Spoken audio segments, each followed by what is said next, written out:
పాలకుడు అనేవాళ్ళు ఆదర్శప్రాయుడై ఉండాలి.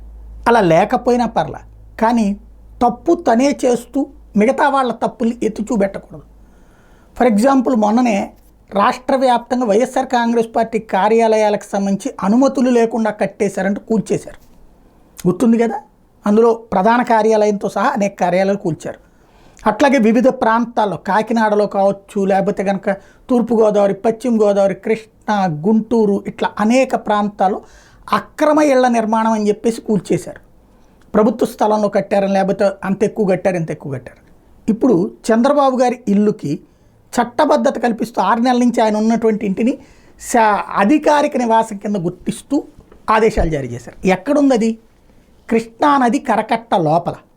కృష్ణానది కరకట్ట లోపలని చట్టబద్ధం చేస్తున్నామా, మనం అంగీకరిస్తున్నామా?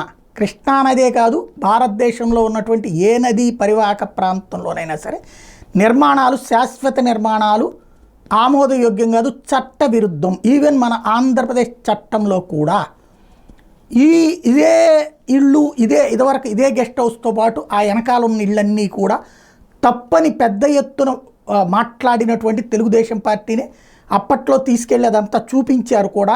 ఏది? కిరణ్ కుమార్ రెడ్డి అధికారంలో ఉన్నటువంటి సందర్భం. ఆ తర్వాత అక్కడే ఆ గెస్ట్ హౌస్నే చంద్రబాబు గారు తీసుకున్నారు.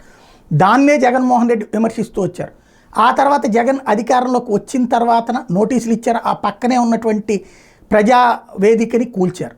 ఇప్పటికీ కూడా అదైతే కట్ట వెనకాల ఉంది. ఈవెన్ మొన్న వరదలు వచ్చినటువంటి సందర్భంలో వెనకాల అక్కడే కదా, ఆయన పేరేంటి, మంత్రి సత్యనారాయణరాజు గారికి సంబంధించింది అదంతా. అంటే నదీ పరివాహకం అని అక్కడే అర్థమవుతుంది కదా, వరద ప్రాంతాలకు సంబంధించినటువంటి.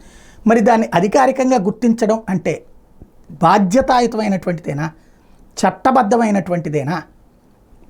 ఇదే జరిగితే మరి మిగతా సాధారణ ప్రజలు ఎందుకు కూల్చినట్టు? రాష్ట్ర వ్యాప్తంగా అక్రమ నిర్మాణాలు కూల్చొద్దు అని చెప్తే పోతుంది కదా.